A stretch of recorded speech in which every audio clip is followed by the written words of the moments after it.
नमस्कार। जनता मांगे जवाब में आप सभी का स्वागत है। मैं हूं आपके साथ राखी। जनता मांगे जवाब में आज बात इंडिया गठबंधन की, विपक्षी गठबंधन में मची खींचतान की और गठबंधन के संयोजक से लेकर सीट बंटवारे तक मचे घमासान की।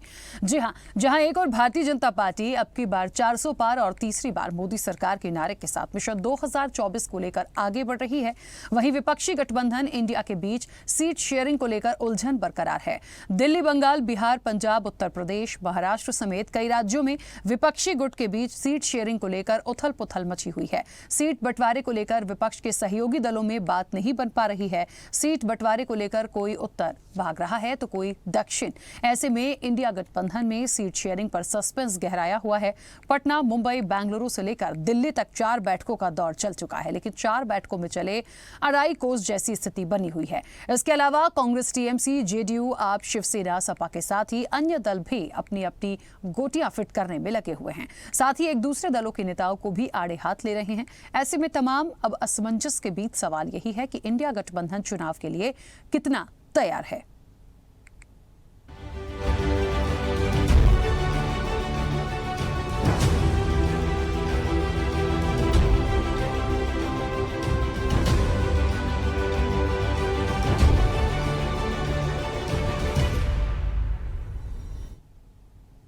2024 में लोकसभा चुनाव होने हैं, इसे लेकर राजनीतिक पार्टियों ने कमर कस ली है। बीजेपी का सामना करने के लिए विपक्षी गठबंधन भी रणनीति तैयार कर रहा है, लेकिन 4 बैठकों के बाद भी तमाम अहम मुद्दों पर बात नहीं बन पा रही है। विपक्षी गठबंधन के संयोजक से लेकर सीट शेयरिंग तक उलझन बनी हुई है, और उलझन भी उस वक्त जब देश चुनाव के मुहाने पर है और मुकाबला 400 सीटों पर जीत का दावा करने वाली भाजपा से। 4 बैठकें भी हो गई, लेकिन नतीजा नहीं निकल पाया है। कभी यूपी में खींचतान नजर आती है तो कभी बंगाल में, कभी महाराष्ट्र में तो कभी बिहार में। न चेहरा तय हो पाया है, न मुद्दे। 4 बैठकों में मोदी को हराना है, ये बड़ा मंथन तो हो गया, लेकिन अब तक कोई ठोस रणनीति तय नहीं हो पाई है। पिछली बैठक में तय हुआ था कि 31 दिसंबर तक सीट शेयरिंग पर आखिरी फैसला हो जाएगा, लेकिन नए साल के आज 8 दिन गुजर चुके हैं। इंडिया ब्लॉक में सीटों पर कोई फैसला नहीं हो पाया है। सीटों की साझेदारी को लेकर जेडीयू का कहना है कि उसने पहले ही कांग्रेस को अपनी इच्छा बता दी थी। उधर दिल्ली में ही कांग्रेस और आम आदमी पार्टी तालमेल नहीं बैठा पा रही है।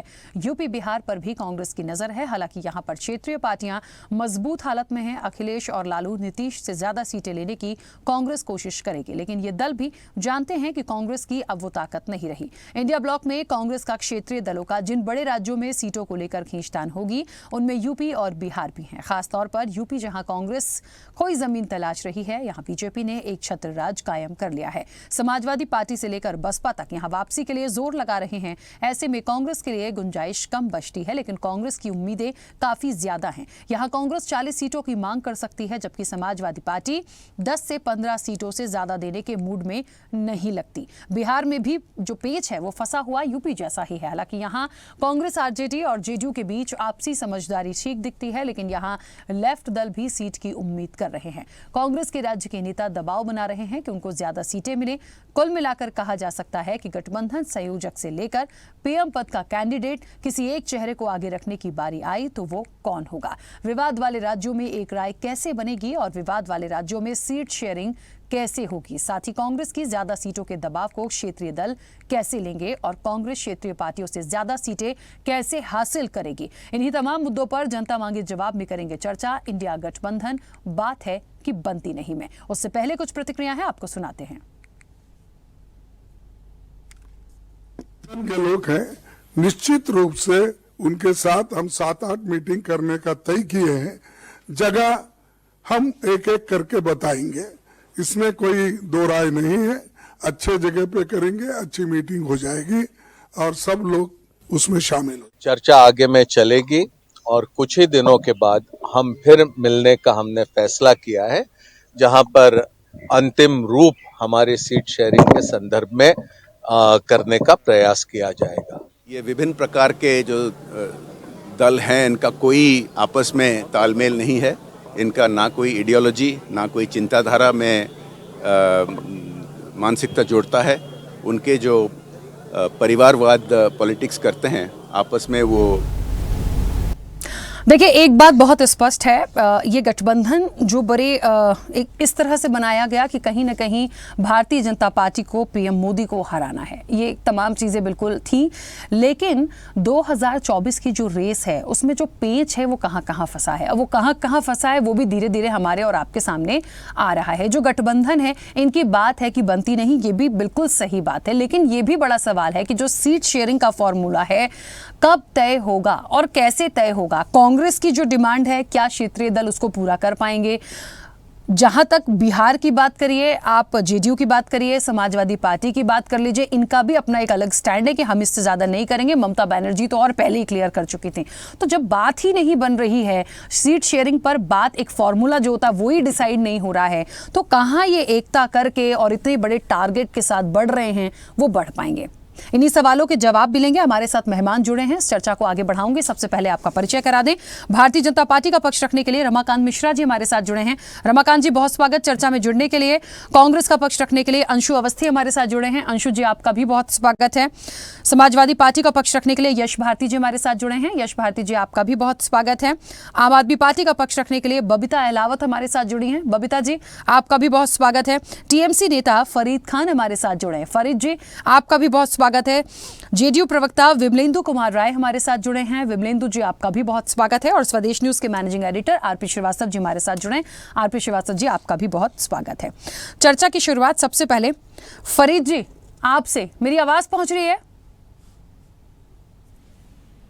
मेरी आवाज आ रही है आपको? हाँ फरीद जी, आ रही है। फरीद जी, चर्चा की शुरुआत आपसे इसलिए कर रही हूं क्योंकि जहां तक सीट शेयरिंग की जो बात निकल कर आई थी वो सबसे पहले ममता बनर्जी ने शुरू किया था। अब जो बात है, थोड़ी सी खफा भी लगी थी, थोड़ा सा स्टैंड क्लियर था कि हम एक लाइन पर चल रहे हैं, हम इससे ज़्यादा नहीं करेंगे, ज़्यादा नाराज़ हो गई तो हो सकता है अलग भी हो जाएं, और ये बातें तो आ ही रही हैं। जैसा कि बीजेपी ने एक पूरा एक बना के रखा है कि आप देख लीजिए, इनका छोटा छोटा जो डिस्प्यूट है, अब सीट शेयरिंग की बात हो रही है, ये आते आते सब बिखर जाएंगे। तो क्या ये लग रहा है आपको कि जो सीट शेयरिंग वाली बात है, कौन संयोजक होगा, कौन पीएम फेस होगा, ये तो चलिए सेकेंडरी है, लेकिन सीट शेयरिंग पर जहां पर इलेक्शन एक ताकत के साथ लड़ना है, उस पर टीएमसी को मैं कहां देखूं? क्या वो बात बना पाएंगे? जी बिल्कुल बना पाएंगे। यहाँ पर मनाने की कोई बात नहीं है। हमारी नेत्री श्रीमती ममता बनर्जी ने यही कहा था कि इसको जितनी जल्द से जल्द इसको हम लोग कर लें, ताकि हम लोगों को पूरा वक्त मिले लड़ाई करने का और अपने कैंडिडेट सेट करने का। हालांकि इसमें कोई रुकने वाली बात नहीं है, उन्होंने ये अपने चीज को बताया था और मैं आपको पूरे इत्मीनान के साथ बता रहा हूँ। और हमारी नेत्री जी को पूरा भरोसा है कि हम इसको बहुत जल्द, बल्कि आप ये समझिए कि अंदर अंदर सब बातचीत हो चुकी है, अब बहुत जल्द ये चीज सामने आ जाएगी और बहुत आराम से हम लोग इंडिया का इस गठबंधन को लेकर आगे चलेंगे और बीजेपी को हराने का काम करेंगे। जो भी थोड़ी ऊंच नीच रह जाती है वो बैठ कर सेटल जाएगी, क्योंकि देखिए एक इतना बड़ा संसार है, उसको संभालना, सब अलग अलग नीति के लोग हैं, सबकी अपनी अपनी अलग अलग राय होती है और हर पार्टी की अपनी अपनी एक विचारधारा होती है। वो सब एक जगह पर आके तो थोड़ा वक्त तो लगता है, लेकिन पूरा इत्मीनान रखिए, एक जगह आएंगे भी और भाजपा को देश से भगाएंगे। ठीक है। अच्छा, संयोजक कौन होगा? ममता दीदी तो समर्थन कर रही थी मल्लिकार्जुन खड़गे का। देखिए, जो सब मानेंगे ममता बनर्जी वो सब मानने के लिए तैयार है। हमारा अपनी तरफ से ममता बनर्जी हमारी बहुत बड़े दिल के मालिक हैं, वो जो सब बोलेंगे उस पर से वो चलने के लिए राजी है। वो अपनी कोई चीज दिखाना नहीं चाहती, अपनी कोई चीज हमारी कुछ नहीं है। हम लोग बहुत खुले मन से, खुले भाव से चलना चाहते हैं और अगर हमें मौका मिला, बंगाल से अगर सिर्फ हमको ही मौका मिलेगा तो हम 42 की 42 सीटें लाके इंडिया के गठबंधन को भेज देने का काम करेंगे। मतलब पूरी प्लानिंग है कि जैसा चाहेंगे, जैसा गठबंधन चाह रहा है, जिसमें सब राजी होंगे, जो टीएमसी है वो उस तरह से चलेगी। जी हाँ, एकदम। चलिए, उसके साथ में हम ये बता देना चाहते हैं कि अगर पूरे गठबंधन ने चाहा कि अगर 42 की 42 सीटें हमें दी गई तो हम पूरी 42 की 42 सीटें जीतने का काम और इंडिया को भेज देने का काम करेंगे। फरीद जी, इतना बड़ा दिल आपका है मगर ममता दीदी का नहीं दिखता, जो स्टेटमेंट्स उनके आए थे। नहीं, हमारी नेत्री ममता बनर्जी से बड़ा दिल किसी का नहीं है। वो बहुत दिलवाली है और बहुत से लोगों को एडजस्ट करना जानती है। सिर्फ मीडिया के अगर जाए तो कोई बात को दिखाना चाहता हो तो अलग बात है। उन्होंने, हालांकि आप देखिए कि मीडिया के लोग ये बता रहे थे कि प्रधानमंत्री की कैंडिडेट वही होंगी, मगर उन्होंने अपनी तरफ से किसी और का नाम प्रस्ताव किया। इससे बड़ी और क्या बात हो सकती है? इससे बड़ी विनम्रता की और क्या बात हो सकती है? ठीक है, चलिए। ममता बनर्जी एक बहुत बड़े दिल की मालिक है। बिल्कुल, चलिए। अंशु जी, आवाज पहुंच रही है? बिल्कुल। अंशु जी, बार बार ये बात आ रही है इस गठबंधन को लेके। देखिए, संयोजक कौन होगा इस पे मैं बाद में बात करूंगी, लेकिन टीएमसी की बातें बिल्कुल क्लियर हो गई हैं। वो जैसा गठबंधन चाहेगा वो वैसे काम करेंगे। इसके लिए अभी यहाँ पे फरीद जी ने पॉइंट को क्लियर किया। लेकिन बड़ा सवाल है, कांग्रेस जिस तरीके से अपनी चीजों को रख रही है या जिस तरह से उसकी सीट्स को लेकर डिमांड है, क्या सब लोग एग्री होंगे? क्योंकि सबके स्टेटमेंट्स देख रहे हैं आप ममता बनर्जी को देखिए, आप नीतीश कुमार को देख लीजिए, सब लोग अपने आप में इतने मुझे लगता है कि कहते हैं ना कि नहीं मैं हूं तो मतलब मैं ही हूं, अभी वो वाली स्थिति है। तो मैं हूं और मैं ही हूं में कैसे शीट शेयरिंग प्रॉपर दे पाएंगे आप? दूसरी चीज, फिर संयोजक का वो चेहरा कौन होगा, ये भी बड़ा सवाल है। राकेश जी, देखिए, इंडिया गठबंधन की जो पहली बैठक पटना हुई और उसके बाद की जो हमारी बैठकें रही, तो उन सब में एक बात कॉमन है और वो बात आज भी चाहे पैनल में हो कि कोई भी हमारे बीच में मनभेद नहीं है। विचारों के मतभेद हो सकते हैं और होने भी चाहिए। जिंदा लोगों की पहचान है कि उनकी अपनी बातें विचार अलग अलग होते हैं और जो उद्देश्य है वो ये है कि इस देश से तानाशाह सरकार को बाहर करना। इंडिया गठबंधन के जो साथी हैं, जो कारवां है पॉलिटिकल पार्टीज का, लीडर्स का, वो दिन पर दिन बढ़ रहा है। अब जो सवाल लगातार हो रहे थे जब इस गठबंधन की शुरुआत हो रही थी, उस दिन से सवाल हो रहे हैं और आज भी सवाल हो रहे हैं। तो अच्छी बात है, हम सवालों का जवाब देने के लिए तैयार हैं, क्योंकि लोकतंत्र में सवाल होते हैं, सवाल होने चाहिए। हालांकि कुछ लोगों को सवाल पसंद नहीं, जब सवाल होते तो सीबीआई भेजने की कोशिश करते हैं। तो दिन पर दिन हमारा कारवां बढ़ रहा है। इंडिया गठबंधन के जितने भी साथी हैं, जितने राजनीतिक दल हैं, नेता हैं, उन सबको सम्मान मिल रहा है, यथोचित सम्मान मिल रहा है और बयानबाजियां चलती रहती हैं। ठीक है, ये तो हमारी रणनीति का हिस्सा भी हो सकता है, लेकिन कोई भी एक ऐसा नेता आपको नहीं मिलेगा, कोई भी एक ऐसा राजनीतिक दल नहीं मिलेगा जो ये कह रहा हो कि हम इंडिया गठबंधन में नहीं रहेंगे। हम जनता के मुद्दों पर चुनाव में जा रहे हैं और इंडिया गठबंधन को, जैसा कि नाम से ही है कि ये इंक्लूसिव अलायंस है, समावेशी अलायंस है, तो इसमें सभी के लिए समान है और सभी का अपना अपना एक अस्तित्व है। अब ये नहीं कहते कि आप ये खाएंगे नहीं, ये पहनेंगे नहीं अगर इंडिया गठबंधन में आ गए साहब, और आप ये बोलेंगे नहीं, सिर्फ एक ही चेहरा चमकेगा, एक ही आदमी दिखेगा फोटोशूट में और कोई दूसरा नहीं दिखेगा। तो ये यहाँ पर नहीं, यहाँ पे सब बराबर है। कौन प्रधानमंत्री बनेगा, कौन संयोजक बनेगा, ये इस गठबंधन का विषय ही नहीं है। ये पहली बैठक से तय है। इस गठबंधन का विषय और उद्देश्य तानाशाह सरकार को बाहर करके देश के लोगों के लिए सरकार बनाना है। ठीक है अंशु जी, एक छोटा सा सवाल है। दूसरा, राखी जी, हम 9 राज्यों में गठबंधन में जा रहे हैं। हाँ। 20 से ज्यादा राज्यों में कांग्रेस पार्टी अकेले चुनाव लड़ रही है, तो हम सबका सम्मान कर रहे हैं। बंगाल में हम सीट ले रहे हैं तो हम दूसरे राज्यों में दे रहे हैं। हमारे पास खूब अवसर है। और आप देखिए, भाजपा की जो हड़बड़ाहट है, जो डर है, वो स्वाभाविक है, क्योंकि 65% से ज्यादा वोट भारतीय जनता पार्टी उनके गठबंधन के खिलाफ है। एनडीए गठबंधन के जो साथी थे, जेडीयू, शिवसेना, अकाली दल, वो सभी चले गए। आज तो सिर्फ आज पता भी नहीं होगा कि बीजेपी के जो एलआई हैं वो कौन लोग हैं। यहाँ पर तो बड़े बड़े नेता हैं, छत्रप हैं। 9 राज्यों के मुख्यमंत्री हमारे गठबंधन की मीटिंग में बैठते हैं। एनडीए की गठबंधन की बैठक में बताइए कौन बैठता है। लेकिन फिर भी उनका कॉन्फिडेंस है अंशु जी, 38 फिर भी उनको लगता है कि वो एक अकेले सब पे भारी हैं। उनके पास एक ऐसा चेहरा है जो सब पे भारी है। उनका कॉन्फिडेंस है ऐसा, ये मैं नहीं कह रही, ये उनका खुद का स्टेटमेंट है बीजेपी का। अगर कॉन्फिडेंस होता तो इंडिया गठबंधन को, उनके नेताओं को, जिसमें दलित हैं, पिछड़े हैं, उनको इस तरीके से बीजेपी के नेता अपमानित नहीं करते। इंडिया गठबंधन को वो घमंडिया नहीं बताते, क्योंकि उसमें दलित हैं, पिछड़े हैं, अल्पसंख्यक हैं, महिलाएं हैं, सभी हैं, और उनको जिस तरीके से अपमानित कर रहे हैं। हम जब जाति जनगणना की बात करते तो उस पर सांप सूंघ जाता है। ठीक है, अच्छा अंशु जी, मुझे एक बात का जवाब दीजिए। जैसे टीएमसी ने क्लियर किया, अंशु जी महत्वपूर्ण सवाल है, उसको क्लियर करिएगा, उसको क्लियर करिएगा। ठीक है, टीएमसी ने कहा कि हमारी जो सीटें हैं हमसे पूरी मांग लोगे, हम पूरी दे देंगे, हमें कोई दिक्कत नहीं है, जैसा हमारी टीम, हमारा गठबंधन चाहेगा वो वैसे काम करने के लिए तैयार है, कहीं कोई डिस्प्यूट नहीं है। मैं कांग्रेस से क्या उम्मीद करूं? क्या आपको लगता है कि सिर्फ टीएमसी यदि आपकी पूरी मदद कर दे तो बाकी लोग भी तो हैं? क्या आपको पूरी उम्मीद है कि जेडीयू से जो आप चाह रहे हैं वो आपको पूरा प्रॉपर मिल जाएगा? क्या सपा से आप जो चाह रहे हैं वो आपको प्रॉपर मिल जाएगा? राखी जी देखिए, जो गठबंधन है ये कोई कांग्रेस को समर्थन देने के लिए गठबंधन नहीं है। मैं स्पष्ट रूप से कह रहा हूं, ये इंडिया गठबंधन है जिसमें हम भी एक एलआई है, टीएमसी भी है, सपा भी है। मैंने पहले ही कहा कि यहाँ पर सबका अपना अस्तित्व है, अपनी प्रभुता है, अपना सबका सम्मान है और सबका हित सुरक्षित है, सबका सम्मान सुरक्षित है। यहाँ पर लेटर हेड वाले 38 राजनीतिक दल नहीं है जिनका आता पता नहीं, जिनके नेताओं का पता नहीं कौन किसका नेता है। एनडीए के गठबंधन में अब कौन 38 लोग हैं, उनको अगर गिनाना पड़े तो बीजेपी के साथी यहाँ बता नहीं पाएंगे। मैं तो कहता हूँ बताइए ना कि एनडीए के गठबंधन में कौन से चीफ मिनिस्टर है, दूसरे राजनीतिक दल जो इनके सहयोगी 38 उनमें से कितने? अरे 26 तो ऐसे हैं जिन्होंने कभी पार्लियामेंट नहीं लड़ा साहब। ये लेटर हेड जो आपने छपवाए हैं अशोका मार्ग पे और जो रेस कोर्स पे, उनको बता दिया ये 38 राजनीतिक दल है। ठीक है अंशु जी, हिसाब किताब कर देगी, जवाब लूंगी, वापस भी आऊंगी। ठीक है, रहते। ठीक है, वापस आऊंगी और तब उनसे भारतीय जनता पार्टी से इसका जवाब भी लेंगे।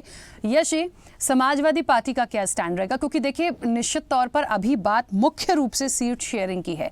कहाँ किसको कैसी जरूरत है, क्या उसके लिए एग्री हैं? क्योंकि फिलहाल जो खबरें गठबंधन को लेकर हैं वो बहुत अलग अलग हैं। देखिए जैसे कि ममता बनर्जी का स्टेटमेंट अलग था, लेकिन फरीद जी कह रहे हैं कोई बात नहीं है और बड़ा स्टेटमेंट दे रहे हैं कि जहां जैसी जरूरत पड़ेगी हम सारी चीजों के लिए तैयार हैं। समाजवादी पार्टी कैसे करे?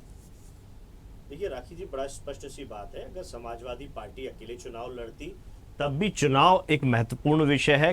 कौन सी सीट पे किसको चुनाव लड़ाया जाएगा, कितना जीतने के उसके प्रतिशत उम्मीद रखी जाएगी कि वो जीत के आएगा और सामने वाले प्रतिद्वंदी को हरा के आएगा। तो जब हम इंडिया गठबंधन पे है तो प्राथमिकता यही है कि जीतेगा कौन।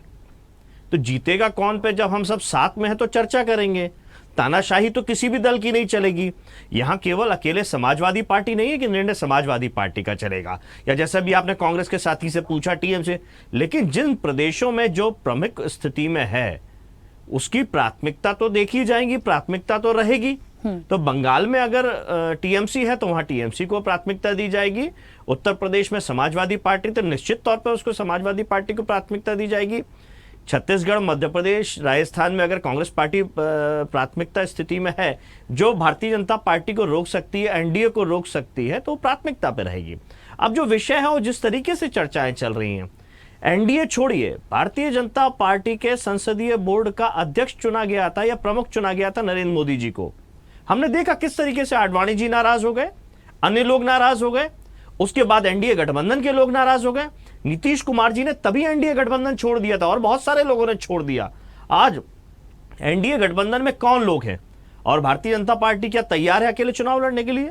अगर अकेले चुनाव लड़ने के लिए तैयार होती तो इंडिया गठबंधन की बैठक होते ही आनन फानन में एनडीए की बैठक की बुलाने की आवश्यकता नहीं होती।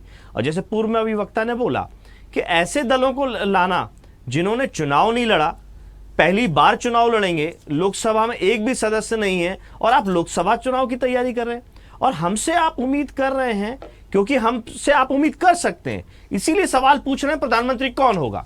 तानाशाह लोगों से नहीं पूछ सकते कि प्रधानमंत्री कौन होगा। उन्होंने तो पूरा विश्व में भारत का ऐसा निर्माण कर दिया है कि यहां केवल एक ही योग्य व्यक्ति है जिसका नाम नरेंद्र मोदी है। बाकी पूरी लगभग 150 करोड़ की आबादी में सब अयोग्य है, किसी में योग्यता ही नहीं बची है। कि मुख्यमंत्री का चुनाव लड़ना है तो नरेंद्र मोदी जी, पार्षद का चुनाव लड़ना है तो नरेंद्र मोदी जी, देश का चुनाव लड़ना है तो नरेंद्र मोदी जी। तो दुनिया की सबसे बड़ी पार्टी होने का दावा करने वाली पार्टी, उसके पास विचार कुछ नहीं है, केवल एक चेहरा है और चेहरे पे ही बात करते रहते हैं। और चेहरे की सफलता क्या है? हम भुखमरी में किस स्थिति में हैं, हम अपराध में किस स्थिति में हैं, हम रोजगार में किस स्थिति में हैं, हम स्वास्थ्य सेवाओं में किस स्थिति में हैं, हम शैक्षणिक स्थिति हमारी क्या बोलती है? केवल निजीकरण।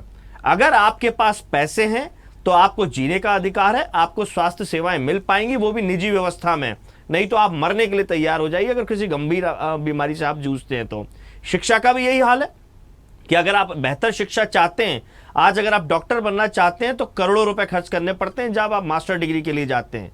तो शिक्षा की तरफ सरकार का कोई ध्यान ही नहीं है। जब करोड़ों रुपए खर्च करके कोई डॉक्टर बनेगा तो वो व्यवसाय की तरह सोचेगा। जब सरकार इस पर ध्यान नहीं दे रही कि हाँ हम बेहतर विद्यार्थी तैयार करें, बेहतर डॉक्टर तैयार करें जो अच्छे तरीके से तैयार हो सकते हैं और कम पैसों पे तैयार हो। लेकिन निजीकरण भारतीय जनता पार्टी का जो रवैया है कि हर चीज पैसे वालों के लिए। वंदे भारत ट्रेन बड़ा जोश खरोश से चलाई जा रही है, लेकिन वंदे भारत में बैठेगा कौन? क्या वो चप्पल पहनने वाला जो बातें हो रही थी कि हवाई चप्पल पहनने वाला हवाई जहाज पे बैठेगा, क्या वंदे भारत में बैठ सकता है? मैं लगातार इस बात को बोलता हूं कि जो ट्रेनें चल रही हैं, जो आम गरीब की आर्थिक कमजोरी के हिसाब से सबसे सुखद स्थिति वाली यातायात व्यवस्था है, उस ट्रेन में चलने में जनरल डब्बे, जो अनारक्षित डब्बे हैं, वो लगभग खत्म कर दिए गए हैं। और यहां तक कि बिना वातानुकूलित वाले डब्बे, नॉन एसी डब्बे भी खत्म किए जा रहे हैं। जहां 12-12, 13-13, 15-15 डब्बे हो जाते थे, वहां केवल 2 या 3 ही डब्बे मात्र रह रहे हैं, सभी वातानुकूलित करे जा रहे हैं। तो ये हवाई चप्पल पहनने वाला कहां जाएगा? ये सरकार के खिलाफ हम सब लोग मिलकर लड़ रहे हैं और हम लोग सब समन्वय बना के काम करें। इसीलिए बैठकें हो रही हैं, बैठकों का दौर हो रहा है और चर्चाएं चल रही हैं। चलिए, और इस वक्त आपको बता दें, आम आदमी पार्टी से हमारे गेस्ट जो हैं अब सैयद मोहम्मद तकी जी हमारे साथ जुड़े हैं। सैयद मोहम्मद तकी जी, मेरी आवाज़ पहुंच रही है? बहुत स्वागत आपका चर्चा में जुड़ने के लिए। और बस एक सवाल और, एक मेहमान है, उसके बाद आप ही के पास आऊंगी। विमलेंदु जी, आवाज़ पहुंच रही है? रूप से मेरी आवाज आ रही है आपको? हाँ, बिल्कुल आ रही है। विमलेंदु जी, मुझे तो लगता है कि जहां तक जेडीयू की बात है और नीतीश जी का नाम इस गठबंधन को लेके, ये सब जानते हैं, बहुत शुरू से बहुत ऊपर रहा। ठीक है, मैं ये नहीं कह रही कि बाकी लोगों का आप कुछ नहीं है, लेकिन बहुत स्टार्टिंग की बात कर रही हूँ, जब इस गठबंधन की बात हो रही थी, लगा था कि वो सबको एक करने की बात थी। अभी जहाँ तक सीट शेयरिंग की बात है, जैसे यश जी भी कह रहे थे कि जहाँ जिसका देखिए जैसा वर्चस्व है, आप उत्तर प्रदेश में यदि सपा है, बाकी स्टेट्स में यदि कांग्रेस है, या दूसरे पश्चिम बंगाल में टीएमसी है, तो ऐसे ही मैं बिहार में देखूँ तो मुझे लगता है जेडीयू जो है वो अपने एक अलग ही फॉर्म में है।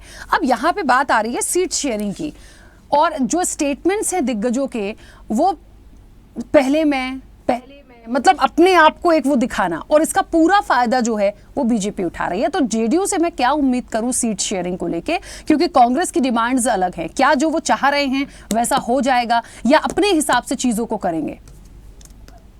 देखिए राखी जी, ये शुरू से ही पूरी तरह से परिलक्षित है।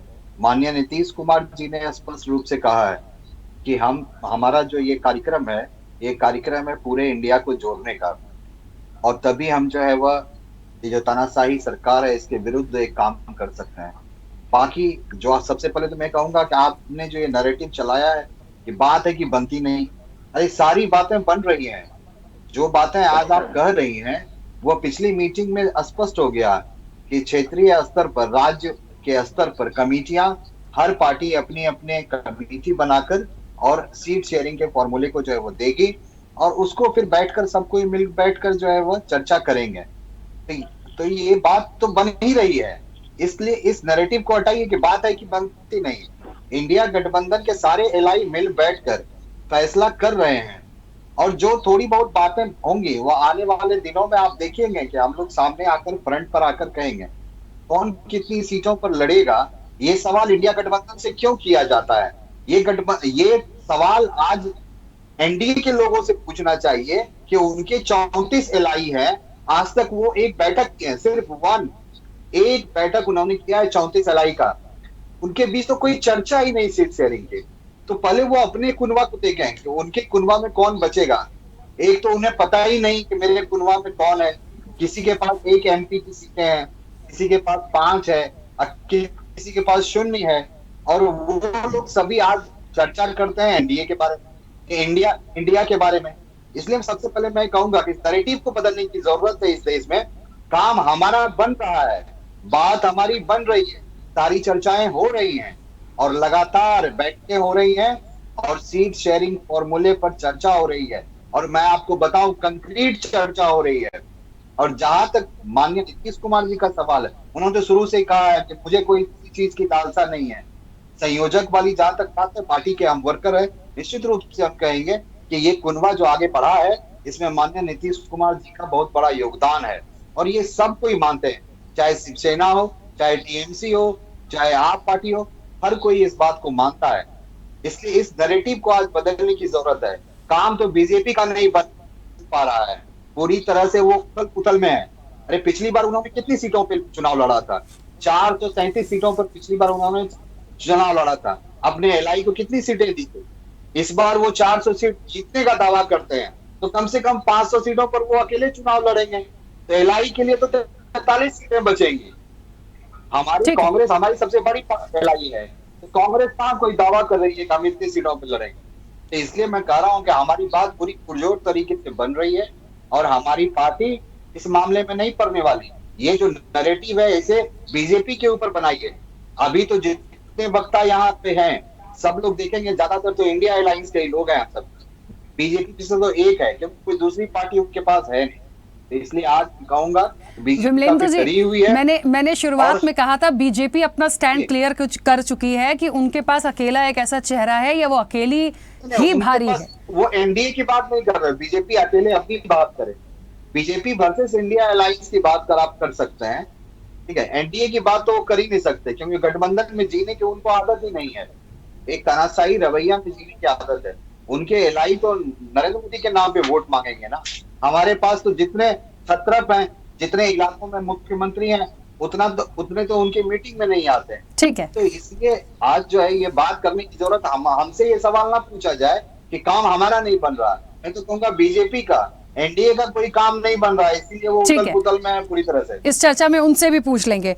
और मोहम्मद तकी जी, मेरी आवाज पहुंच रही है? जी आ रही है, आपको मेरी आवाज आ रही है? हाँ बिल्कुल। मैं सीट शेयरिंग पे बहुत छोटा सा सवाल लूंगी, क्योंकि कई सारे मेहमान इस चर्चा में हैं और समय निकल जाता है। सीट शेयरिंग पे आपकी राय, क्या एक स्ट्रैटेजी बन पाई है? क्योंकि संयोजक को लेके तो जितना मुझे पता है, अब कुछ मन बदल गया हो तो बात अलग है। विमलेंदु जी तो कह रहे थे कि आम आदमी पार्टी भी समर्थन में है यदि नीतीश जी का नाम होता है तो। लेकिन जब दीदी ने ये बात बोली थी, जब ममता बनर्जी ने ये बात बोली थी खड़गे जी की, तो आम आदमी पार्टी ने भी समर्थन किया था। तो मुझे लगता है संयोजक को लेके क्या बाद में एक राय हो जाएगी, या सबकी अपनी एक अलग अलग पसंद है जो अपने नाम रख रहे हैं? और सीट शेयरिंग जो सबसे महत्वपूर्ण है आज की चर्चा। देखिए, आम आदमी पार्टी और सारी पार्टियां, इंडिया गठबंधन जो चुनाव लड़ रहा है वो देश के महत्वपूर्ण मुद्दों पर चुनाव लड़ रहा है और जनता को उसके अधिकार दिलाना चाहता है। संयोजक कौन होगा, प्रधानमंत्री कौन होगा, ये बात इतनी अहमियत नहीं रखती, क्योंकि जनता के अधिकार कॉम्प्रोमाइज होते जा रहे हैं, परेशानी बढ़ती जा रही है। जो भी बनेगा वो सबको स्वीकार होगा। आपने देखा कि इंडिया गठबंधन के जो घटक दल थे, उन्होंने, जो कांग्रेस के नहीं थे, उन्होंने मल्लिका खड़गे अर्जुन जी का नाम प्रस्तावित किया। नीतीश कुमार जी ने प्रयास किया, सब साथ में आए। अरविंद केजरीवाल जी ने अपना कंट्रीब्यूशन दिया, सब कंट्रीब्यूशन दे रहे हैं और सब एक दूसरे के साथ हैं। कोई इश्यू नहीं, कोई परेशानी नहीं है। सारी परेशानी बीजेपी के अंदर है। बिहार के अंदर सीटों को बंटवारे को लेके, उत्तर प्रदेश में बीजेपी कहती है 80 की 80 सीटें जीतेगी। तो उत्तर प्रदेश में बीजेपी अपने एक सहयोगी को एक भी सीट नहीं देगी एमपी की। उनके साथ तो 3 भी सहयोगी, राजभर साहब के साथ है, उनका राजभर का एक सीट नहीं मिलेगी, निशांत साहब को क्या एक सीट नहीं मिलेगी, और उनके साथ और अन्य दल है, क्या उनको एक भी सीट नहीं मिलेगी?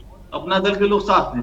तो परेशानियां बीजेपी के तो ज्यादा है, लेकिन दिखाया जा रहा है कि इंडिया गठबंधन में परेशानी जो भी बिल्कुल भी नहीं है। हम सब एक साथ है, हमारा दिल बड़ा है, हम एक बड़े लक्ष्य के लिए लड़ रहे हैं और देश के संविधान के लिए, देश के लोकतंत्र को बचाने के लिए लड़ रहे हैं। इसमें किसको क्या पद मिलेगा, क्या कौन संयोजक बनेगा और प्रधानमंत्री बनेगा, ये बातें मायने नहीं रखती, महत्वपूर्ण नहीं है। जनता महंगाई त्रस्त है, जनता ओल्ड पेंशन चाहती है, जनता सस्ती चीजें चाहती है, नौकरियां चाहती है, उसकी बात होनी है। तो हम कर रहे हैं और करेंगे। हम इसी पे जनता के मुद्दों पर चुनाव लड़ेंगे। बीजेपी देखिए राम मंदिर की आड़ मचली गई है, CNRC को लेकर आ रही है, कॉमन सिविल कोड लेके आ रही है, वो हर तरह से दूरी करना चाहता है। हिंदू मुसलमान करके चुनाव लड़ना चाहती है, मतलब कि उसके बाद कोई मुद्दा बचा ही नहीं।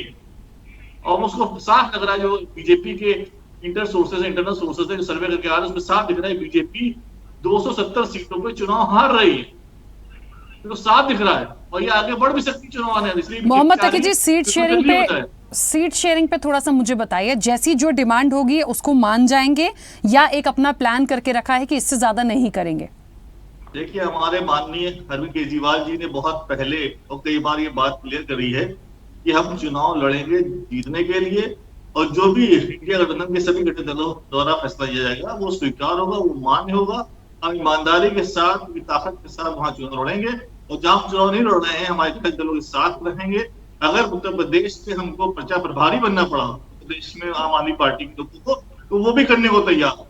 लेकिन हम चाहते हैं इंडिया गठबंधन जीते और जनता की आवाज, जिसके लिए हमने लोकतंत्र की व्यवस्था बनाई है, फिर से बहाल किया जा सके, फिर से ओल्ड पेंशन मिले, नौकरियां मिले, लोगों को रोजगार मिले, महंगाई कम हो, बिजली सस्ती हो, बच्चों की शिक्षा सस्ती हो, स्वास्थ्य सुविधाएं अच्छी हो, इसके लिए हमें काम करते हैं। ठीक है, चलिए। रमाकांत मिश्रा जी, मुझे बहुत अच्छे से याद है आपने भी ये बात बोली थी, जैसे जैसे इलेक्शन आएगा ये सब टूट कर बिखर जाएंगे।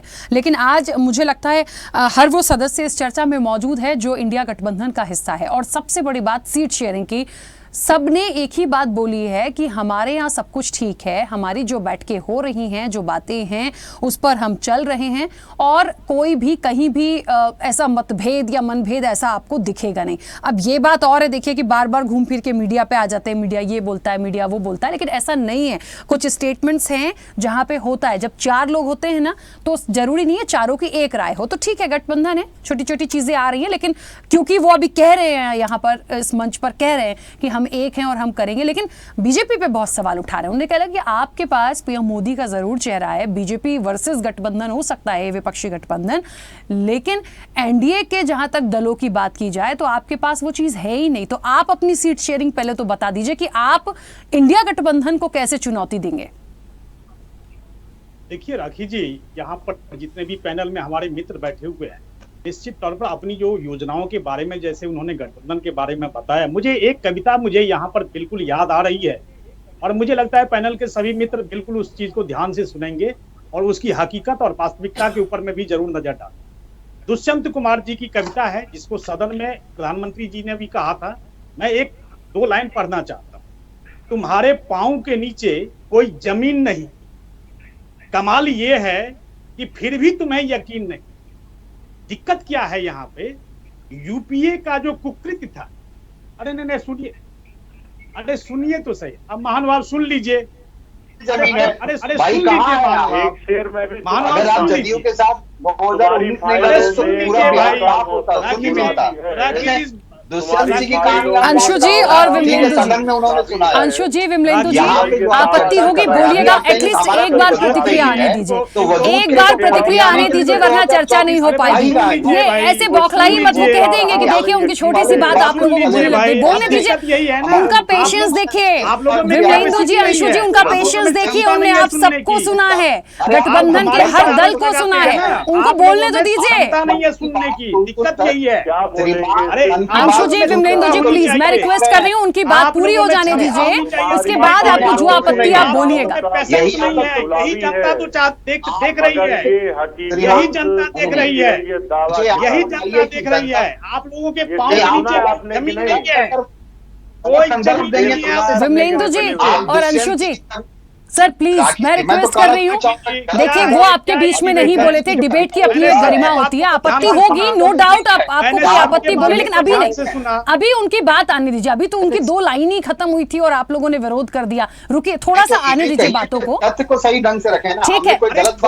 अरे तो उनके कहने से क्या सच हो गया, उनको बोलने तो दीजिए। मर्जी है, मेरी मर्जी है। आपकी जमीन किसकी हुई है, आपकी जमीन किसकी हुई है, अरे आपकी जमीन किसकी हुई है महानुभाव, जमीन किसकी हुई है, आपकी जमीन किसकी हुई है। विमलेंदु जी प्लीज देखिए, प्लीज, जैसे आप सम्मानीय सर, आपको मैंने भरपूर समय दिया, वो भी मेरे लिए सम्मानीय गेस्ट है, उनको भी समय दिया है मैंने, प्लीज उनके समय को मत खराब करिए। क्या डिबेट का तरीका है, ऐसे पैनलिस्ट को आप बिठा देते हैं, आप देखिए क्या है ये तरीका। ठीक है, नहीं बोलेंगे, चलिए रमाकांत जी बोलिए, वो नहीं बोलेंगे, मैंने बोल दिया। विमलेंदु जी प्लीज, अरे छोड़िए, आप क्या हैं, आप किस हैसियत के हैं, सब पता है। जी आऊंगी, 1 मिनट, ठीक है रमाकांत जी, अपनी बात पूरी कीजिए। यहाँ पर जो है दिक्कत क्या है, यहाँ पर संदर्भ सही है, मेरा निवेदन ये रहेगा आपसे। यूपीए के जो जितने भी कुकृत्य थे उसको छिपाने के लिए इंडी अलायंस बना।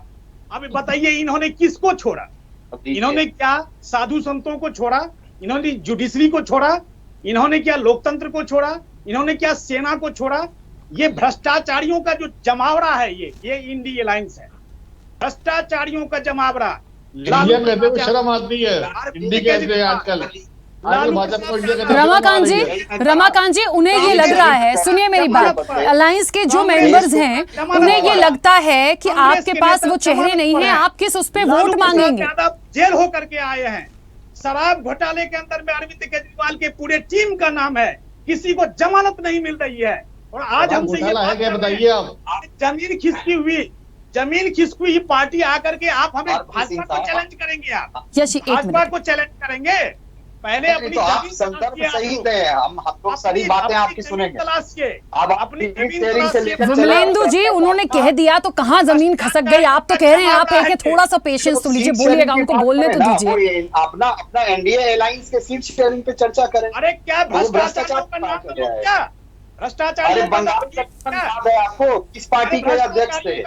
घूस लेते हुए फोटो वायरल हुआ था। ठीक है विमलेंदु जी, प्लीज मैं बहुत बार रिक्वेस्ट कर रही हूँ सर, उनको बोल लेने दीजिए, बहुत गलत बात है। वो व्यक्तिगत कोई टिप्पणी कर देंगे, चर्चा और खराब हो जाएगी। मुझे अच्छा नहीं लगता, मैं अपनी डिबेट्स में किसी भी गेस्ट की ऑडियो कभी बंद नहीं करवाती हूँ, लेकिन रिक्वेस्ट जरूर करती हूँ, प्लीज थोड़ा सा सम्मान मेरा रख लीजिए प्लीज। रमाकांत जी बोलिए। मेरा एक ही चीज कहने का मतलब है, देखिए संवैधानिक तरीके से हो या कानूनी तरीके से, सब कोई चुनाव लड़ने के लिए बिल्कुल है, संविधान में इस तरह का तरीका दिया हुआ है।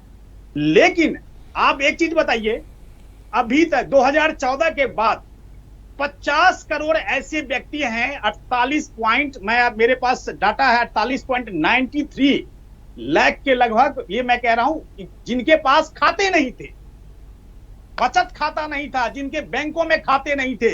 ये सवाल क्या पूछा नहीं जाएगा? आज जो कांग्रेस यहाँ पर, अंशुल जी यहाँ पर बैठे हुए हैं, क्या इनसे ये सवाल न किया जाए? जो 50 करोड़ व्यक्ति का खाता नहीं खुला हुआ था, ये किससे पूछा जाए? ये जनता नहीं पूछना चाहेगी? जनता पूछना। रमाकांत जी मुझे ये बताइए, बात हमारी गठबंधन और सीट शेयरिंग को लेकर हो रही है। तमाम जो जहां पे जो मेंबर्स हैं वो ये सवाल कर रहे हैं कि आपके पास एनडीए से कौन है? क्या आप सिर्फ पीएम मोदी के नाम पर ये पूरा लोकसभा लड़ने जा रहे हैं? आपकी सीट शेयरिंग पे वो जानना चाहते हैं ना? बिल्कुल मैं बता रहा हूं आपको। अब देखिए क्या है यहाँ पे, 9 सालों के अंदर में एक चीज बताइए, 12 करोड़, जब हम लोग प्रधानमंत्री हमारे जब लाल किला खुले, हम लोग चर्चा कर रहे हैं। अरे भाई सुन लीजिए भाई, क्या तरीका है ये? आप क्या अपने बता रहे तो जनता देखना चाहती है ऐसे? अरे बिना सर पैर के बात कर रहे हैं आप, बिना सर पैर के बात कर रहे हैं। क्या भ्रष्टाचारी का नाम बना रहे हैं? स्वदेश न्यूज को क्या प्रचार सामग्री आपने बनाया है? नहीं, भ्रष्टाचारी आपके पार्टी में नहीं है। अरे भाई लालू के साथ तो आप लालू के साथ तालमेल बना रहे हैं। राखी जी जो सवाल लग रहा है मुझे, क्या ये कौन सा तरीका है? ये कौन सा तरीका है? डिबेट होगा, मैं आपसे ना तो मेरे सवाल का जवाब आएगा, ना विमलेंदु जी उधर से शांत हो रहे हैं। मैं दूसरे मेहमान भी कुछ बोलना चाहते हैं सर, समय हो जाएगा, उनकी प्रतिक्रिया नहीं ले पाऊंगी। समझ में नहीं आ रहा है क्या ये बोलने की, क्या बोलना चाहते हैं? इन्हीं को बुलाइए, इन्हीं को बुलाइए। चर्चा है, आप सीट शेयरिंग पे, तो सीट शेयरिंग का सवाल मैंने लिया विमलेंदु जी, आप बोलने नहीं दे रहे हैं उनको। वो बोल तो रहे हैं, थोड़ा 2 मिनट तो रुकिए। सीट शेयरिंग पे वो नहीं बोलेंगे, मैं खुद उनको हटा दूंगी। रमाकांत जी प्लीज, मैं सिर्फ सीट शेयरिंग पे बोलिए प्लीज, क्योंकि और भी मेहमान है, बहुत देर से कुछ कहना चाह रहे हैं। वो जब बोलने ही नहीं देंगे तो क्या? नहीं, वो नहीं बोलेंगे, उनको सिर्फ सीट शेयरिंग पे बात करनी है। बोलिए। आप प्रचार नहीं बनाइए, आप सबका सम्मान करते हैं। प्रचार विमलेंदु जी फिर बोलने लगे सर आप। ठीक है, मैं अभी चुप रहता हूं। एनडीए के अंदर में 9 कभी 2014 से पहले भी और 2014 के बाद भी 9 कभी सीट शेयरिंग के ऊपर में किसी तरह की बहस हुई। जैसे आज आम आदमी पार्टी हो या कांग्रेस हो, तो एक चीज बताइए, पश्चिम बंगाल के अंदर में सीट शेयरिंग की बात हो रही है, यूपी के अंदर में सीट शेयरिंग की बात हो रही है, पंजाब हरियाणा का क्या समीकरण बनेगा और दिल्ली का क्या समीकरण बनेगा? क्या कांग्रेस के प्रवक्ता ने ये नहीं कहा जो कि हम 7 सीट के ऊपर में हम चुनाव लड़ने की तैयारी कर रहे हैं? क्या कांग्रेस के नेता ने नहीं कहा? क्या आम आदमी पार्टी के नेता ने ये नहीं कहा कि पंजाब के अंदर में कांग्रेस को हम एक भी सीट नहीं देने की कोशिश करेंगे? अगर वो हमें मध्य प्रदेश और राजस्थान में अगर उनको सीट अगर हम देते हैं तो हम यहाँ पर सीट नहीं देंगे। रमाकांत जी, आपकी सीट शेयरिंग क्या होगी? पीएम मोदी अकेले लड़ेंगे? मैंने 3 बार पूछा सर। राखी जी, मैं एक चीज बता रहा हूं, जो इनके जो फॉर्मूले हैं उस फॉर्मूला से डिफरेंट हमारा न एनडीए में कहीं कोई सीट शेयरिंग की बात थी, न होगी। जब भी होगी बड़े तरीके से होगी और सुचारू रूप से होगी। ठीक है, चलिए। हाँ यश जी, महत्वाकांक्षी। ठीक है यश जी कुछ कहना चाह रहे? नहीं मैं प्लीज देखिए यश जी बोलिए। राखी जी, जो अभी भारतीय जनता पार्टी के साथी बोल रहे थे, 543 सीट से वो चुनाव लड़ रहे हैं, क्योंकि दूसरा तो कोई और। यश जी को बोलने दीजिए, विमलेंदु जी सबका समय ले जाएंगे। सर, साथी जो बोल रहे थे, आपने लगातार उनसे सवाल किया, वो बोल रहे थे, सबको सुनाई दे रहा था, लेकिन क्योंकि उस विषय पे जवाब नहीं है उनके पास, वो आधिकारिक तौर पे बोलेंगे तो कल तक प्रवक्ता भी नहीं रहेंगे कि हाँ, नरेंद्र मोदी के अलावा कौन सा चेहरा है भारतीय जनता पार्टी के पास। तो ये उनकी दुविधा है। आप सवाल ऐसा करेंगी तो उनको आगे भी आपके साथ प्रवक्ता के रूप में रहना है, वो जवाब नहीं दे पाएंगे। जिन दुष्यंत कुमार जी की कविता के साथ में उन्होंने लाइन बढ़ाई केवल एक, उसी कविता में आगे एक लाइन है जो एनडीए पे फिट बैठती है, तुम्ही से प्यार जताएं और तुम्ही को खा जाएं। ये एनडीए में हुआ है। शिवसेना के साथ प्यार जताया और शिवसेना को खा गए, 2 टुकड़े कर दिए। रामविलास पासवान जी के साथ प्यार जताया और उन्हीं को खा गए। वो बेचारे हनुमान बनाते रह गए मोदी जी को, और इन्होंने उनको क्या किया ये सबके सामने है। ऐसा ही इन्होंने अकाली दल के साथ किया। अभी रमाकांत जी बड़ी बड़ी बातें कर रहे थे कि लड़ाई झगड़ा होगा और विवाद होगा। हमने देखा है अकाली दल के साथ सीट शेयरिंग में कितना झगड़ा हुआ है पंजाब के अंदर। हमने देखा शिवसेना के साथ में कितना झगड़ा हुआ है भारतीय जनता पार्टी का, एनडीए का, मुख्यमंत्री बनने के लिए और उप मुख्यमंत्री बनने के लिए कितना झगड़ा हुआ है। बिहार के अंदर उप मुख्यमंत्री बनने के लिए कितना झगड़ा हुआ है, इनके अंदर कितना झगड़ा हुआ है। वही शहनवाज हुसैन कितनी बड़ी बड़ी बातें कहते थे। वो कहते हैं मैं जब उड़ रहा था तब तक मैं मंत्री था, तो जब लैंड किया दिल्ली में तो मैं मंत्री नहीं रहा। तो जिस तरीके का पीड़ा बताते हैं, सत्ता में कैसे रहना चाहते हैं। और इनके यहाँ तो लोकतंत्र की हत्या का नाम रख दिया गया है ऑपरेशन लोटस, कि अगर लोकतंत्र की हत्या करना है तो उसका एक बढ़िया सा निर्णय उन्होंने नाम दे दिया, इसको नाम दिया ऑपरेशन लोटस। संख्या हो या ना हो, सत्ता में कैसे आना है। इनके आराध्य अटल बिहारी वाजपेयी जी जो कहते थे कि मैं चिमटे से भी नहीं चूमूंगा, तो ये तो पूरा राशन लेकर के चढ़ जाते हैं कि कैसे भी सत्ता में आना है, हमारे पास संख्या बल हो या ना हो, लोकतंत्र संविधान किसी भी ढांचे को तोड़ना हो, हम हर चीज को तोड़ेंगे। आज नौकरियों की बात होती है तो सारे विभाग खाली हैं, यहां तक कि संसद के अंदर जो सुरक्षा कर्मी हैं उन तक की नौकरी कम है, आधे हैं। लेकिन ईडी और सीबीआई में पूरी नौकरी दे रहे हैं, क्योंकि इनके जो स्वयं सेवक हैं वो ईडी और सीबीआई के रूप में काम कर रहे हैं। जहां इनको आवश्यकता होगी वो उनका इस्तेमाल करेंगे। चुनाव प्रचार में तो ये कहेंगे चक्की पीसिंग, और जब सरकार बनानी होगी तो उनको उप मुख्यमंत्री बना देंगे। ऐसे ही हरियाणा में लड़े थे जिसके खिलाफ, और जैसी सत्ता में आनी थी तो उसको उप मुख्यमंत्री बनाया। उनके पिताजी जो जेल में बैठे थे उनको जेल से बाहर निकाल। तो ये डीलिंग जितनी होती है, ये अभी भ्रष्टाचार की बातें कर रहे थे, ये सारी डीलिंग उन्हीं की है। एक अंत में एक और नाम लेना चाहूंगा। टेलीकॉम घोटाले में जिनके बिस्तर मिले थे नोटों से सजे हुए सुखराम जी, उनके पूरे परिवार को भारतीय जनता पार्टी में न केवल शामिल किया बल्कि टिकट भी दिया हिमाचल प्रदेश से। और इनके राष्ट्रीय अध्यक्ष रक्षा सौदे में दलाली करते हुए राष्ट्रीय कार्यालय में भारतीय जनता पार्टी में पाए गए और सजा हुई है। तो ये कम से कम भ्रष्टाचार का ज्ञान तो ना दें यहां बैठ के। अगर सबसे ज्यादा भ्रष्टाचारी कोई पार्टी है तो वो भारतीय जनता पार्टी। ठीक है आरपी श्रीवास्तव जी, मुझे लगता है एक बड़ा मुद्दा सीट शेयरिंग का है। सबके स्टेटमेंट्स हमने सुने थे, सबने कहीं ना कहीं खुल के ये नहीं बोला। अभी जरूर जैसे टीएमसी कह रही है कि हमसे जितना पूरा बोलोगे हम पूरा कर देंगे, लेकिन ये कहने में बहुत आसान है, करने में स्टेटमेंट्स बहुत अलग अलग आए थे। खैर ठीक है, वो भी पार्टी का पक्ष रख रहे हैं तो मैं उस पर सवाल नहीं उठा रही, लेकिन ये बड़ा सवाल है कि सीट शेयरिंग को लेके क्या ये पूरी बात सही बैठ जाएगी। कांग्रेस की जो डिमांड्स आती हैं या उनकी तरफ से जो स्टेटमेंट्स है, क्या सब लोग राय बना लेंगे? संयोजक के लिए तो राय बन नहीं पाई, अपनी अपनी अलग अलग पसंद है, कैसे बात बनेगी? नहीं देखिए राखी जी, सबसे बड़ी बात है, अभी आपने देखा होगा पिछले दिनों में जो बैठकें हुई हैं एनडीए अलायंस की, हमें लगता है कि धीरे धीरे जो माहौल गर्म था और एक तरफ से एक दूसरे से दूरी बना के चल रहे थे, अब वो धीरे धीरे ठंडा पड़ता जा रहा है। निश्चित रूप से ये कोशिश में है कि आने वाले समय में ये इंडिया अलायंस एक तरह से सीट शेयरिंग करने में सफल हो सकता है। होगा कितना नहीं कहा जा सकता, लेकिन इतना जरूर है कि सफल हो सकता है। उसका एक और भी कारण है, आपने जिस तरह देखिए विपक्ष के ऊपर जिस तरह से ईडी और तमाम चीज़ों का जो शिकंजा कसता जा रहा है, अपने आप जो है एक दूसरे के करीब आते जा रहे हैं। तो सबसे बड़ी बात तो ये है। दूसरी सबसे बड़ी बात है कि जहाँ तक देखा गया वेस्ट बंगाल में निश्चित रूप से वहाँ पर अधीर रंजन चौधरी और ममता बनर्जी के बीच में जो एक तरह से 36 का आंकड़ा है, लेकिन फिर भी हमें लगता है कि इनका शीर्ष नेतृत्व तो उसको भी संभाल लेगा। जहाँ सबसे बड़ा मामला जो है कहाँ, बिहार में जेडीयू और राजद के बीच में जिस तरह का, तो वहाँ सीट शेयरिंग का एक मामला फंस सकता है। वहाँ कांग्रेस को कम सीटें ऑफर की जा सकती हैं, लेकिन कांग्रेस एक राष्ट्रीय दल, मैं एक चीज मैं कहना चाहूँगा, और कांग्रेस एक राष्ट्रीय दल है, और उसके बाद जो है कहीं न कहीं हर स्टेट में जरूर चाहेगा कि उसका कहीं न कहीं उसको जगह मिले। जहाँ तक पूरे सिनेरियो का सवाल है, हमें लग रहा है कि ये दल आपस में जैसे जैसे समय आता जाएगा इकट्ठा होते जाएंगे और सीट शेयरिंग का भी जो है फार्मूला सुलझा सकते हैं।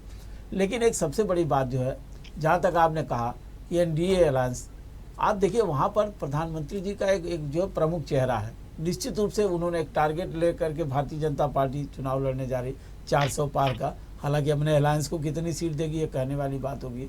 साउथ में भी उनको देखना होगा कि कहाँ पर वो खड़े होते हैं, ये सब सारी बातें हैं। लेकिन फिलहाल एक तरह से वहाँ एक एनडीए अलायंस में एक चेहरा है और प्रमुख चेहरा नरेंद्र मोदी जी का है, और उसके सामने इन सारे दलों को लड़ना है।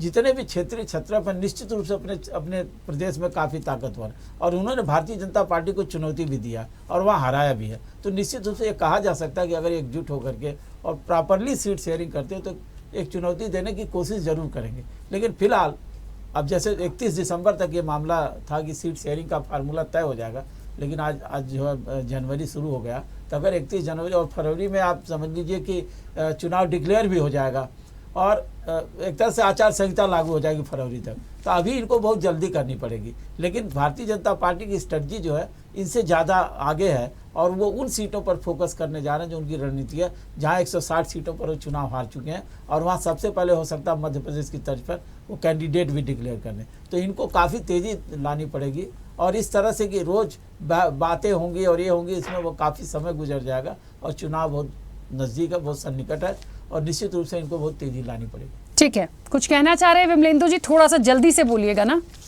नहीं, मैं कहना चाहूंगा कि बिहार की जहां तक बातें होती है, अभी विश्लेषक महोदय बता रहे थे कि देखिए बिहार में पूरी तरह स्थिति स्पष्ट है और हमारा एक्सपीरियंस है। 2015 में विधानसभा चुनाव हमने इसी गठबंधन के साथ लड़ा था, इसलिए बिहार में कोई समस्या नहीं है और हम सभी पूरी फ्लेक्सिबल होकर चर्चा विचार कर रहे हैं। और आज जहां तक आप कहते हैं कि सीट में कितनी सीटें पर कौन लड़ेगा, कितना लड़ेगा, ये आप देखेंगे कि फरवरी के एंड आते आते ये चीजें स्पष्ट हो पाएंगी। उससे पहले ये अभी संभव नहीं है कि अभी हम सीटें बता दें। अभी तो हमें ये भी देखना है कि हमारे विरोधी दल के जो लोग हैं, एनडीए अलायंस के जो लोग हैं, उनको कहाँ सीटें मिल रही हैं, कितनी सीटें मिल रही हैं। तो बहुत सारी चर्चाएं अंदर खाने में होती हैं जो मीडिया के माध्यम से अभी तुरंत स्पष्ट करना जो है वह उचित नहीं होता। इसलिए मैं कहूंगा कि बिहार को आप पूरी तरह से ये समझ लें कि हमारा टेस्टेड है। 2015 में हमने यहाँ इसी इंडिया अलायंस के साथ जो अलायंस आज है, ये आज ब्रॉड स्तर पे हमने विधानसभा स्तर पे ये किया था और बहुत सक्सेसफुली जो है उसको हैंडल किया था और बहुत ज्यादा सीटें उस समय भाजपा का एक तरह से कहिए 2015 में सफाया हो गया था, सिर्फ 50-55 सीटें वो विधानसभा ला पाई थी। तो इसीलिए कह रहे हैं कि यहाँ हमारा जो गठबंधन है अभी इंडिया अलायंस में, यहाँ कोई दिक्कत नहीं है। पूरी तरह से एक अंडरस्टैंडिंग है माननीय नीतीश कुमार जी की, लालू जी की और कांग्रेस के जो गठबंधन है उनके साथ ही साथ सीपीआई सीपीएमएल के जो लोग हैं उनके साथ अंडरस्टैंडिंग है। और ये अंडरस्टैंडिंग आपको जल्द ही मुझे लगता है कि, लेकिन ये तभी होगा जब पूरा इंडिया अलायंस के गठबंधन की पूरे इंडिया स्तर पे, पूरे भारत स्तर पर जो चर्चाएं हैं वो जब संपन्न हो जाएंगी, तभी हम लोग जो है वो इसको अनाउंस की स्थिति में आएंगे। ठीक है, तब तक तो ये सब चर्चाएं चलेंगी। अंशु जी, आप भी कुछ कहना चाह रहे थे, अपनी बात रखिएगा क्योंकि समय की सीमा है। देखिए, मैं यही बात कह रहा हूँ कि जितने पैनल में बैठे लोग हैं, सुन रहा हूँ, बीजेपी के साथी भी बड़ा चिंता कर रहे हैं इंडिया गठबंधन कैसे होगा, क्या होगा। सवाल तो पहले दिन से उठ रहे हैं, सवालों का जवाब भी हम दे रहे हैं, लेकिन आप अपनी चिंता करिए कि आपके गठबंधन के साथी सब एक एक करके निकल गए। महाराष्ट्र हो, बिहार हो, बंगाल हो, कोई बच्चा नहीं आपके पास।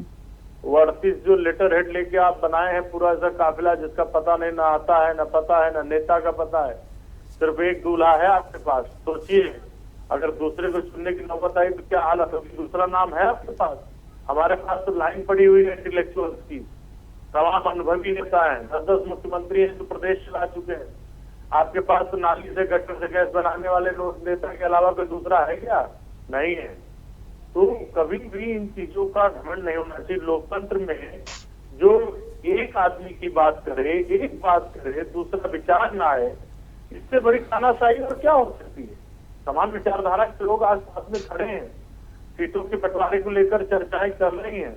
मुझे आप बताइए, तो इनके 38 लग्गू आए हैं, इनका पता नहीं है, इनके पास किसी के पास इंजन नहीं, किसी के पास डब्बा नहीं, किसी के पास पहिया नहीं, किसी के पास स्टीयरिंग नहीं, लेकिन वो एनडीए के 38 साथी है।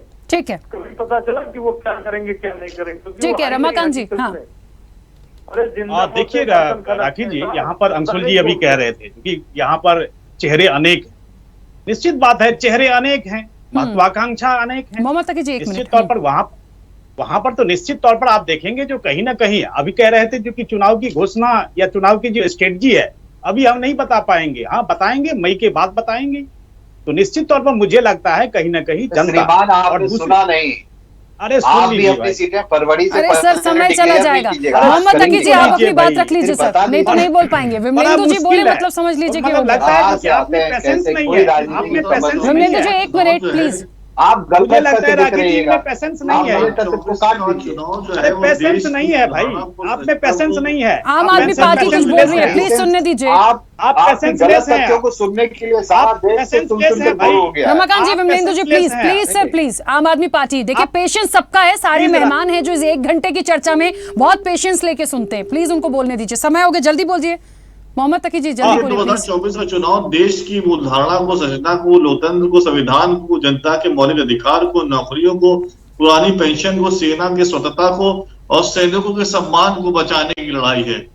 ये लड़ाई किसी पार्टी विशेष के लिए नहीं, हम लोग इंडिया के मूल धारणा को बचाने आए, संविधान को बचाना है और जनता को उसके अधिकार लौटाना है। जो बीजेपी जनता पे कुछ काम करती रहता है, एहसान कर रही है। ठीक है सर, जनता ने चुन के भेजा है, जनता काम करने के लिए, चलिए उसको बचाना है मुझे और बीच में जनता को रोकना राजा होगा। बना के रखना है। ठीक है, मुझे बीच में रोकना होगा, समय हो गया। सबसे पहले आप सभी का बहुत शुक्रिया इस चर्चा में जुड़ने के लिए। बात है कि बनती नहीं, कह रहे हैं बात है, हो रही है, चल रही है, बन भी जाएगी जो अभी तक लग रहा है। अब बनेगी कि नहीं बनेगी देखिए वो तो सामने आ जाएगी, लेकिन सीट शेयरिंग को लेकर अब जो पूरी लड़ाई समझ में आ रही है वो ये है कि वो बात बनाने के लिए तैयार हैं। ये गठबंधन के पास जो बड़े चेहरे हैं वो भी इसको लेके एक अपनी बात स्पष्ट कर चुके हैं और उनको लगता है कि वो इसमें निकल जाएंगे। लेकिन दूसरी तरफ भारतीय जनता पार्टी जो है वो एक चेहरे पर है और उनका कॉन्फिडेंस है कि वो एक अकेला सब पर भारी पड़ेगा। अब ये आने वाले देखने वाली समय बात होगी कि वाकई में ये लोकसभा का चुनाव है, इतना आसान नहीं लगता, बड़ा दिलचस्प होता हुआ दिखता है। जनता मांगे जवाब में इतना ही। बने रहिए स्वदेश न्यूज के साथ, सबसे पहले देश। ऐसे ही वीडियोस के लिए लाइक करें, शेयर करें, फॉलो करें, YouTube पर जाकर सब्सक्राइब कर बेल आइकन दबाना ना भूलें और ताजा अपडेट्स के लिए स्वदेशलाइव.com पर जरूर जाएं।